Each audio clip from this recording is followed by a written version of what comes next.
Chongmarni sekang thengreng themrang akalaiman nukjaka Rishimuk Vidansabha Centre bodolni samuhmu pai nogo kifil thanibo tipramathani khrotam adong choprojaka Koksijamuni yeshi sujaka BJP bodolni bukha Patika Phasal Chandani Jorabo Rishimuk Vidansabha Centre ni Chompungnagar amchayo Shakdirana rono bilnia shakhamnogo tlangke khorokse belai chutkrajani bagai Shagnai jibi shakhamnogo refer khairaka Pate mano kitinge tipramathani bukhatun shizabam phungjana hini shaka আজকে আমরা ঋষিমুখ বিধানসভার বিভিন্ন কেন্দ্রে তিপ্রামাথা দলের পক্ষ থেকে সকাল থেকে আমরা বাড়ি বাড়ি প্রচার করছিলাম। আমরা যখন বাড়ি বাড়ি প্রচার করছিলাম তখন আমরা দেখলাম যে করমছড়া কেন্দ্রে ঋষিমুখ বিধানসভার একটা এলাকা করমছড়া ধরা হয়। ওই এলাকার মধ্যে আমরা যখন ডোর টু ডোর প্রচার করছিলাম তখন বিজেপির বাইক বাহিনী সেখানে আমাদের উপর আক্রমণ করার চেষ্টা করে এবং গ্রামের মানুষ সেখানে বেরিয়ে এসে প্রতিরোধ করলে বিজেপির বাইক বাহিনী প্রতিরোধের মুখে ফেলে তাদের বাইকটা ফেলে সেখান থেকে চলে যায়।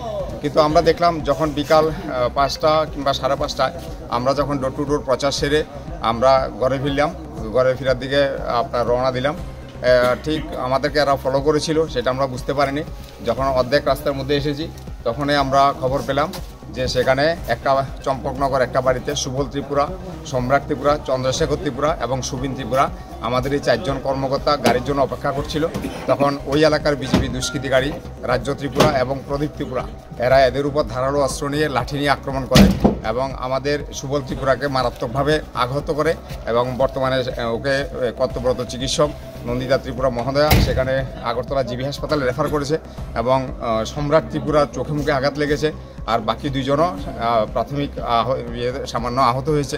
কিন্তু সুবল ত্রিপুরার অবস্থা সাংঘাতিক গুরুতর। ঈশ্বরের কাছে প্রার্থনা করি যেন সে দ্রুত সুস্থ হয়ে ওঠে। পাশাপাশি এটাও আমরা বলে দিতে চাই একজনকে কলিমা লিপ্ত করা যাবে না, তিপ্রামাথা ছেড়ে কথা বলবে না।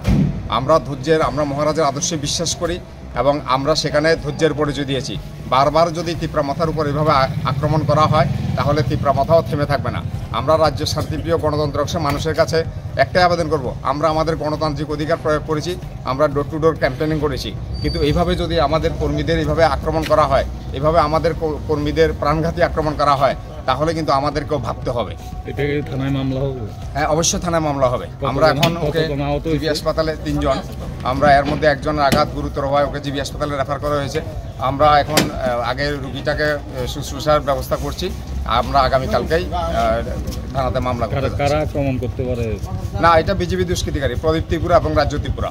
এখানে এরা চিনতে পেরেছে এবং ওই এলাকারই একজনের নাম প্রদীপ ত্রিপুরা এবং রাজ্য ত্রিপুরা, এদের নেতৃত্বেই এখানে আক্রমণটা সংঘটিত হয়েছে।